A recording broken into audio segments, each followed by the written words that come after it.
जैसे social media पर हम देख रहे हैं कि बहुत सारी महिलाएं जो हैं उनको मैंने देखा है कि उनके ऊपर देवी जी सवार हो जाती है, तरह तरह का नाटक करने लग जाती है, एक से एक ड्रामा। बाप रे। मेरा सवाल कुल मिलाकर यह है कि देवी जी फलाना व्यक्ति पर सवार हो गई, फलाना आत्मा फलाना व्यक्ति के ऊपर सवार हो गया, क्या एक जीवित व्यक्ति के ऊपर दूसरा आत्मा प्रवेश कर सकता है, या क्या एक हृदय के अंदर दो आत्मा का एंट्री हो सकता है, रह सकता है? इसके बारे में आप क्या बोलेंगे? जी देखिए, हम लोग तो विहंगम योग से जुड़े हुए हैं और सतगुरु सत्ता से जुड़े हुए हैं। जय सद्गुरुदेव श्रीमान रविशंकर सिंह जी, आपका स्वागत है युवा शक्ति टीम यूट्यूब चैनल पर। जी धन्यवाद, जय सूर्यदेव। एक सवाल था कि देखिए अभी वीडियो में आप लोग पूरा बने रहिएगा, बहुत मज़ेदार क्वेश्चन होने वाला है और वीडियो के आखिरी में तो पूछिए ना मत, बहुत मज़ा आएगा। आप लोग पूरा वीडियो में बने रहें और आपको आज जो जानकारी मिलने वाली है उसको जानकर आप चौंक जाएंगे। एक मेरा सवाल था कि अभी जैसे सोशल मीडिया पर हम देख रहे हैं कि बहुत सारी महिलाएं जो हैं उनको मैंने देखा है कि उनके ऊपर देवी जी सवार हो जाती है, तरह तरह का नाटक करने लग जाती है, एक से एक ड्रामा। बाप रे। कोई झोंटा पटक रहा है, कोई क्या कर रहा है, कोई क्या कर रहा है, तरह तरह का मतलब ड्रामे हमको देखने को मिलते हैं सोशल मीडिया पर। तो मेरा सवाल कुल मिलाकर यह है कि देवी जी फलाना व्यक्ति पर सवार हो गई, फलाना आत्मा फलाना व्यक्ति के ऊपर सवार हो गया, क्या एक जीवित व्यक्ति के ऊपर दूसरा आत्मा प्रवेश कर सकता है, या क्या एक हृदय के अंदर दो आत्मा का एंट्री हो सकता है, रह सकता है? इसके बारे में आप क्या बोलेंगे? जी देखिए, हम लोग तो विहंगम योग से जुड़े हुए हैं और सतगुरु सत्ता से जुड़े हुए हैं।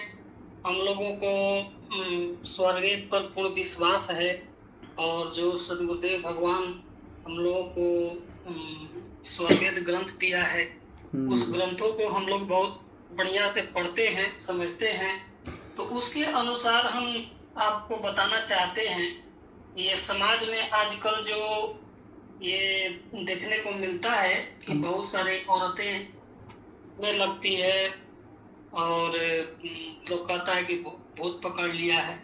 तो स्वामी जी कहते हैं कि भौतिक शरीर को चलाने वाला अपना एक ही आत्मा होता है, उसमें दो प्रवेश नहीं कर सकता है। जिसके साथ साथ परमात्मा भी अंतरात्मा रूप से रहते हैं, यानी एक आत्मा के अंदर एक ही रहता है और उसके साथ आत्मा के अंतरात्मा परमात्मा रहते हैं। एक शरीर में एक ही आत्मा होता है।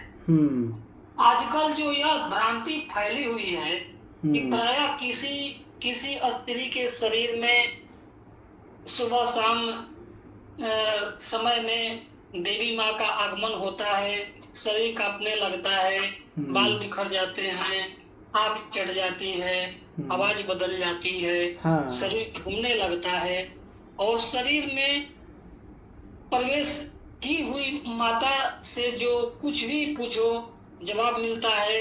इस प्रकार की बातें अक्सर सुनने और देखने में आती है। प्रायः ऐसी बातों को सच मान लिया जाता है। यदि गहराई से उतरकर सोचे तो अपनी नादानी और अज्ञान पर हम स्वयं खिज उठेंगे। तनिक इन प्रश्नों पर विचार करें। क्या प्रश्न है भाई? ये कौन सी माता जी आती जाती रहती है? माता जी रात में ही क्यों आती हैं? सवालों के जवाब माता जी स्वयं ही प्रकट होकर क्यों नहीं देती है? दिनों में प्रकट हो जाती है माता जी। हाँ, दिनों में प्रकट हो जाती है। किसी के शरीर में छुपकर ही क्यों देती है? जिस शरीर में आती है, प्रवेश करती है, उसे कष्ट क्यों देती है? हाँ।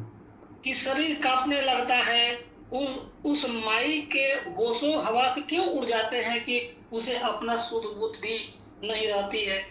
बालों को बिखेरने का क्या मतलब है? थोड़ी देर के लिए माता आती है, तो जल्दी क्यों चली जाती है? पुरुषों के शरीर में क्यों नहीं आती? हाँ। सबके शरीर में क्यों नहीं आती? माता अपने नाम स्थान स्थान में क्यों बदलती रहती है? इस प्रकार के अनेक प्रश्न उत्पन्न होते हैं जी। इसका विद्वान स्वयं ही तर्क करके विवेक के साथ उत्तर ढूंढ सकते हैं। अंधाधुंध विश्वास नहीं कर लेना चाहिए। ईश्वर माता जी आती हैं, माता ये रंथोई माता है, ये काली माता है, ये दुर्गा माता है।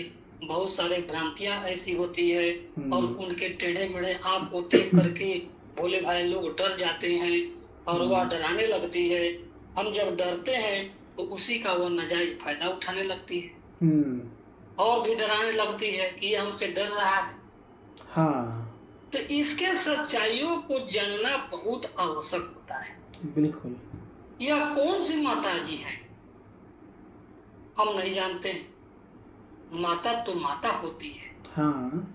माता तो ममता में भरकर अपने पुत्र पुत्रियों को जन्म देती है, पालन पोषण करती है, उन्हें होनहार बनाती है। भला वह क्यों कर किसी के भी शरीर में घुसकर बैठ सकती है और बातें बोल सकती है। जन्मदात्री माता तो ऐसा नहीं होती। माता कहती है कि हम खून पिएंगे, खून पिएंगे। अरे भाई, आप माता हैं तो खून किसको मांग रहे हैं? क्योंकि माता तो ममतामयी होती है, वह सभी जीवों से प्रेम करती है। बिल्कुल। उनके लिए संसार में कोई भी ऐसा जीव नहीं है जो उनके पुत्र न हो। यदि माता को आप भगवान मानते हैं, ईश्वर के तुल्य मानते हैं, तो फिर वो क्यों कहती है कि हमको बलि दो, हमको जीव चढ़ाओ, हमको बकरा चढ़ाओ, हमको ये करो?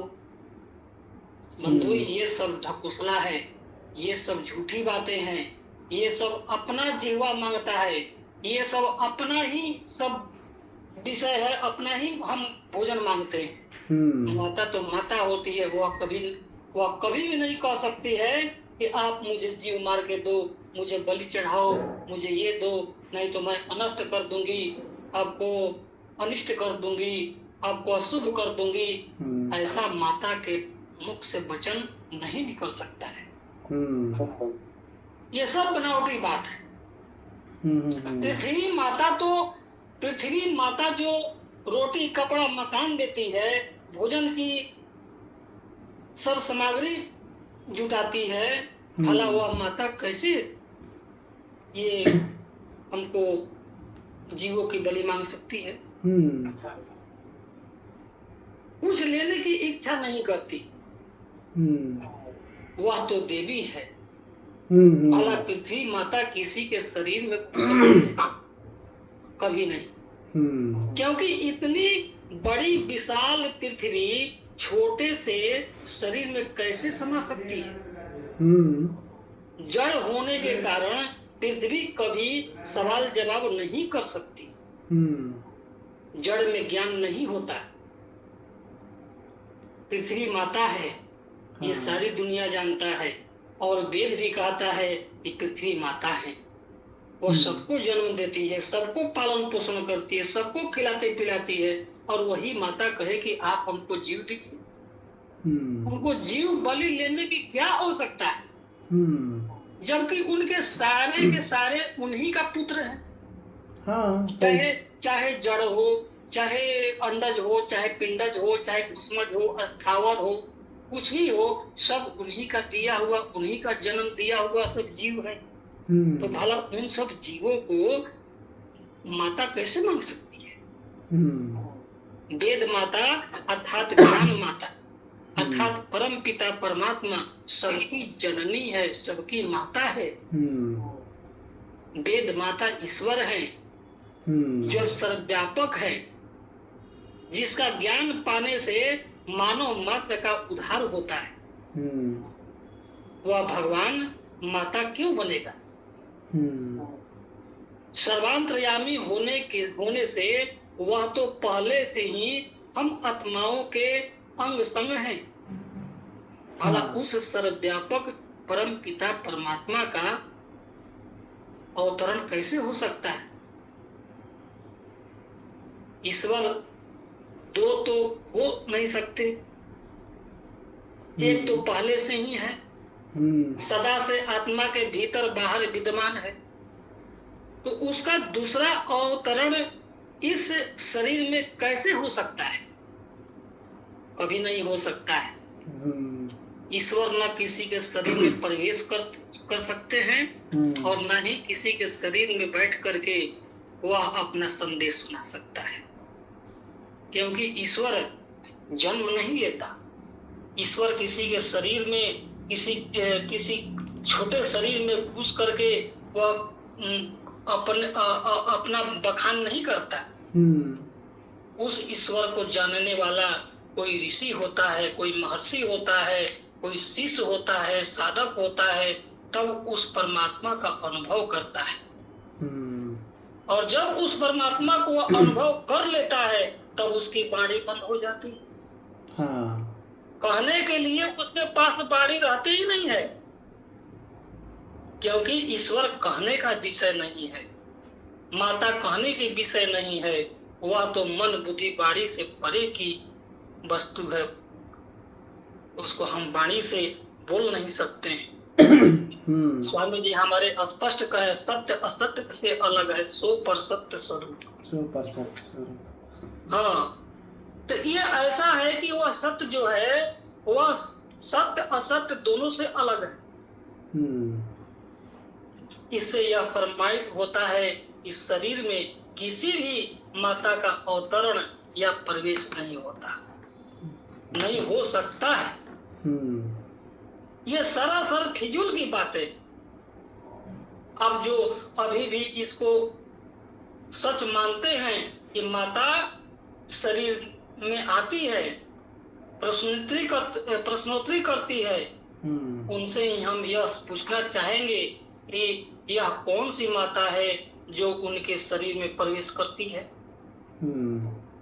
तो वह कुछ जवाब नहीं देंगे, हमको भरमा करके क्या हमको डांट देंगे, बोल देंगे, तुम कौन हो पूछने वाले, तुम इस जान को, तुम बालक हो इस सदन में, तुम नहीं जान सकते हो। इस तरह से बातें कह करके डांट करके हमको वहां से हटा देंगे। सच्चाई से परिचित तो होने नहीं देगी। और न और तो उस माता के भी कई समर्थक आपके विरोधी हो जाएंगे। ये भी बात सही है। हाँ, तो उनके समर्थक अधिक मिलेंगे, आपके सत्य वाणी को जानने के लिए कोई नहीं मिलेंगे।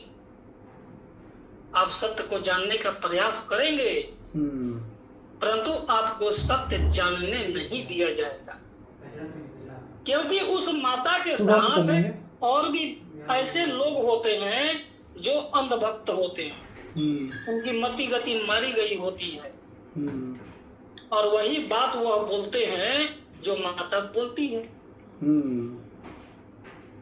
तो वह मानसिक रूप से स्वतंत्र नहीं होते, वह माता के कहने पर चलते हैं। माता जो कहती है, गलत कहे तो गलते बोलेगा। बंधु, इस बात को गांठ बांध कर रख लें कि एक शरीर में केवल एक ही आत्मा का वास होता है, जिससे शरीर के व्यवहार होते हैं। किसी अन्य की आत्मा इस शरीर में कभी प्रवेश नहीं कर सकती। यह स्वरवेद से सिद्ध है, ये हमारे गुरु के वाणी से सिद्ध है कि एक शरीर में एक ही आत्मा रहता है। मुक्त आत्मा भी चाहे तो ईश्वर की व्यवस्था को भंग नहीं कर सकती। मुक्त आत्मा भी अगर चाहे तो वह ईश्वर के व्यवस्था को भंग नहीं कर सकती। मुक्तावस्था ब्रह्मांड में स्वेच्छा से कहीं भी भ्रमण कर सकती है, परंतु शरीर में घुसकर, शरीर में घुसकर बैठना, प्रश्नों के उत्तर देना कभी नहीं हो सकता है। आज हमारे स्वामी जी अब कभी नहीं कहे कि हमारे ऊपर सदाफल देव जी महाराज आते। उन्होंने इतना महान आत्मा होकर के भी उन्होंने अपने मुख से आज तक नहीं कहे कि हमारे ऊपर सदाफल देव जी महाराज आ रहे हैं, धर्मचंद्र देव जी महाराज आ रहे हैं। ऐसा उन्होंने कभी नहीं किया, क्योंकि जीवन मुक्त आत्माएं किसी के शरीर में नहीं घुसती, बल्कि अपनी प्रेरणा देती है। अपने मंडल से उस आत्मा को प्रेरित करती है। यह स्वरवेद से सिद्ध है। मुझे स्वरवेद पर पूर्ण आस्था है।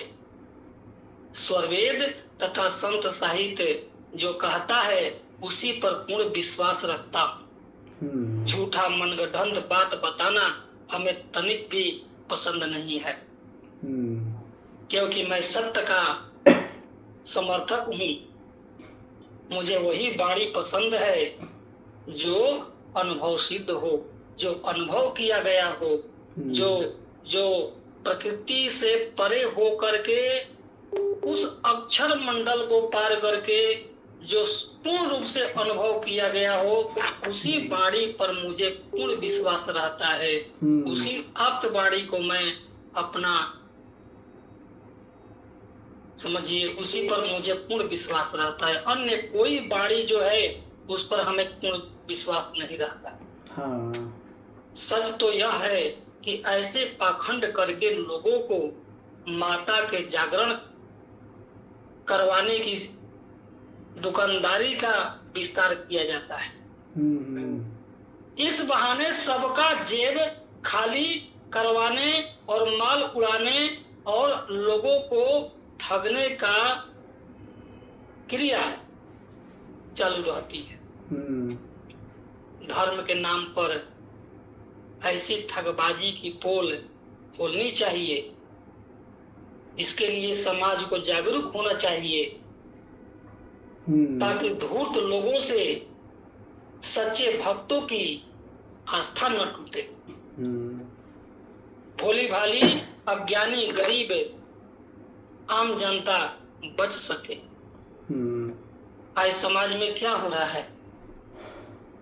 आज समाज में भोली भाली जनता जो पढ़ी लिखी नहीं है, उन्हीं लोगों में अधिकतर ये देखने को मिलता है। कोई भूत से परेशान है, कोई कुछ से परेशान है, कोई जिया जनात से परेशान है, और अपने परेशानी को दूर करने के लिए वह उपाय खोजता है। परंतु बीच में ही ये ऐसे ठगबाज मिल जाते हैं जो लगता है कि उनके ऊपर वास्तव में देवी आती हैं, वास्तव में उनके ऊपर सोखा समधीर आते हैं और उनको दुखों से छुड़ा देंगे। बंधुओं, भूत प्रेत की छाया अज्ञानी लोगों को पकड़ती है, अनपढ़ लोगों को पकड़ती है। जो सदगुरु के शरण में हैं, जो ज्ञान विज्ञान से जुड़े हुए हैं, उनको कभी भी भूत प्रेत नहीं पकड़ता, क्योंकि वह ज्ञान के प्रकाश में है, ज्ञान को जानता है, सच्चाई को जानता है, आत्मा क्या है, परमात्मा क्या है, भूत प्रेत क्या है, ये सारी चीजों को वह जानता है। इसलिए उसके ऊपर न तो कोई डाइन भूत लग सकता है और न उसके अंदर कोई आत्मा प्रवेश कर सकती है और न उसके आत्मा को कोई चुरा सकता है। इसलिए कुछ देर बाल खोलकर शरीर झुलाने से मानसिक स्थिति बिगड़ जाती है, शरीर में कंपन होने लगता है, भक्ति अपने आप कुछ भी बड़बड़ाने लगती है, झूमना, बाल बिखेर देना, ये भीड़ जुटाने के ढोंग है। इतना तो सत्य है कि किसी माता का हमारे शरीर में प्रवेश नहीं हो सकता है। यह सरासर धूर्त लोगों की चलबाजियां हैं। यह उनका धंधा बन गया है। नई नई बातों से साधारण लोगों को जैसे तैसे लूटना उनका व्यवसाय हो गया है। धन दौलत की लालसा से इंसान को शैतान बना दिया है। इन पाखंडों से दूर ही रहे तो अच्छा है। बस इतना ही से सत्य जान ले, अंधविश्वास में न पड़े, नहीं तो जीवन बर्बाद हो जाएगा। घर परिवार में अशांति, कलह, विपदा उत्पन्न हो जाएगी। मतलब ये कुल मिला के क्लियर हो गया कि आत्मा जो है, कोई भी आत्मा किसी के शरीर में प्रवेश नहीं करता है, और ना कोई भगवान ना कोई भी आत्मा किसी के शरीर में प्रवेश नहीं कर सकती है। और जो ऐसा मानते हैं और अपने दावे के साथ कहते हैं कि नहीं नहीं, हमने तो इस बात को बहुत अच्छी तरह से अनुभव किया है कि उसके अंदर माता आती है, तो भाइयों, आप जिस सच्चाई पर विश्वास किए हैं वह माता नहीं है, बल्कि कोई ऐसी आत्मा है जो किसी के मन पर प्रभाव डाल करके, उसे उत्तेजित करके उसे बुलवाने लगता है। तो हम लोग समझते हैं कि उसके ऊपर भूत आ गया, उसके ऊपर माता आ गई, उसके ऊपर ऐसा हो गया, जबकि सच्चाई कुछ और ही होता है। किसी के ऊपर माता नहीं आती है, किसी को वास्तव में प्रेत नहीं पकड़ता है, भूत नहीं पकड़ता है, किसी के शरीर में आत्मा घुसना संभव नहीं है। ये सब बाहरी चीजें हैं। जब मन ठीक होता है तब वह भूत भाग जाता है। तो मन को ठीक करने का क्या उपाय है? तो मन को ठीक करने का सबसे सरल तरीका है कि सबसे पहले अपना खान पान रहन सहन सुधार ले, तो आपकी आधी भूत भाग जाएगी। और आधा जो बचा हुआ भूत है, जब उसको भगाना चाहते हैं तो सदगुरु के शरण में आ जाए। सदगुरु के कहे अनुसार आप रोज 10 मिनट सुबह शाम साधना करें, तो धीरे धीरे जैसे जैसे मन अपने केंद्र बिंदु पर एकाग्रचित होगा, वैसे वैसे आपको सच्चाइयों से अवगत होने लगेंगे। आप सच्चाइयों को जान जाएंगे कि सत्य क्या है। अधिकतर लोग क्या, सब के सब लोग जानते, मन के विषय को नहीं जानते कि मन कहाँ से उत्पन्न होता है और कहाँ उसको रोकना पड़ेगा। घर छू रहा है और आप घर के भीतर से हाथ दे करके रोक रहे हैं, तो हाथ देने से कब तक पानी को रोक सकते हैं? जब तक कि ऊपर चढ़ करके उसके बिल को आप बंद नहीं करेंगे। बस उसी तरह ये मन है। मन जहां से उत्पन्न हुआ है वहीं पर जब हम पहुंचेंगे, और जब पहुंचेंगे तभी हम उसके खोटे में हम उसको बांध सकते हैं। बिल्कुल। मन को ऐसे आप जितना भी प्रयास कर लीजिए, आप मन को कभी नहीं रोक सकते, क्योंकि उसका आप भेद नहीं जानते हैं। उत्पत्ति कहाँ से हुई है? हमारे स्वामी जी ने कहा कि मन न जड़ है न चेतन है। तो भाई न जड़ है न चेतन है, तब हम उसको कहाँ कैसे पकड़ेंगे? न वो दिखाई दे रहा है, न सुनने में आ रहा है, न देखने में आ रहा है, ऐसा कुछ भी नहीं है। वह मन अपने मन से आ रहा है, अपने मन से जा रहा है। उसका भेद हम जान ही नहीं पा रहे हैं। तो इसलिए इसका भेद अगर जानना है तो गुरु के शरण में आइए। जब गुरु के शरण में जब आएंगे तब आपको धीरे धीरे ज्ञान होगा कि यह मन कहाँ से उत्पन्न हो रहा है। और जब उसके उत्पत्ति का ज्ञान हो जाएगा और जब वहां पर आप ठहरने लगेंगे, मन को जब उसके खूंटे में बांध देंगे, तब आपको धीरे धीरे सच्चाई का पता चलेगा कि ये आत्मा क्या है। और इस आत्मा के अंतरात्मा कौन है? हमारी आत्मा किसके आधार पर स्थित है? हमारी आत्मा को कौन पोष रहा है, कौन पाल रहा है, कौन हमें ये जीवन दे रहा है? ये सब कुछ धीरे धीरे ज्ञान होता है। जैसे जैसे मन ठहरेगा वैसे वैसे आत्मा का ज्ञान होगा, अक्षर का ज्ञान होगा, परब्रह्म का ज्ञान होगा। ये सब कुछ धीरे धीरे ज्ञान होता है, एक दिन में नहीं होता है।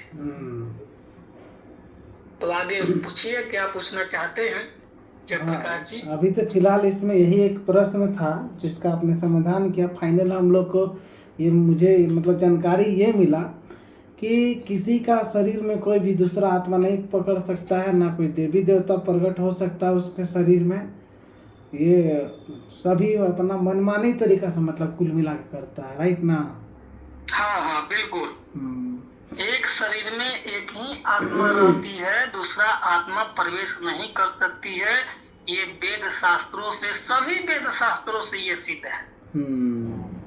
कोई भी वेद में, कोई भी शास्त्र में ऐसा कहीं नहीं लिखा है कि एक शरीर में दो आत्मा हो और दो आत्मा प्रवेश कर सकती हो। क्योंकि एक आत्मा तो पहले से उसमें घर बनाकर बैठा हुआ है, तो उस आत्मा को खदेड़ करके कैसे दूसरा आत्मा आ सकता है? ये कभी नहीं हो सकता है। तो इसलिए एक शरीर में एक ही आत्मा होती है और उसी एक आत्मा का गुणगान सारे वेद शास्त्रों ने किया है। हमने आज तक कभी नहीं पढ़ा, बड़े से बड़े ऊंचे से ऊंचे ग्रंथ हमने पढ़ा, उसमें कहीं भी ऐसा नहीं लिखा है कि एक शरीर में दो आत्मा हो। इसलिए सब लोग बुद्धू बनाते हैं और लोग कहते हैं कि माता आती है, तो ये समझिए वह कुछ नहीं जानता है, वह खुद कुछ नहीं जानता है। और जिसके ऊपर ये देवी माँ आ रही है वो भी नहीं जानता है कि मेरे ऊपर कौन आ रहा है, कौन बुलवा रहा है, कौन ऐसा करवा रहा है। ऐसा कुछ भी नहीं है। विज्ञान कहता है कि ये शरीर के अंदर में कुछ ऐसी भी नसें होती हैं जहाँ पर ये तरंगित होती है और तरंगित होने से अनेक प्रकार की माने हरकत देखने को मिलता है, अजीबोगरीब हरकत देखने को मिलता है। कोई बाल बिखरा देता है, कोई लौटने लगता है, कोई झूमने लगता है, कोई कुछ बोलने लगता है, कोई कुछ बोलने लगता है।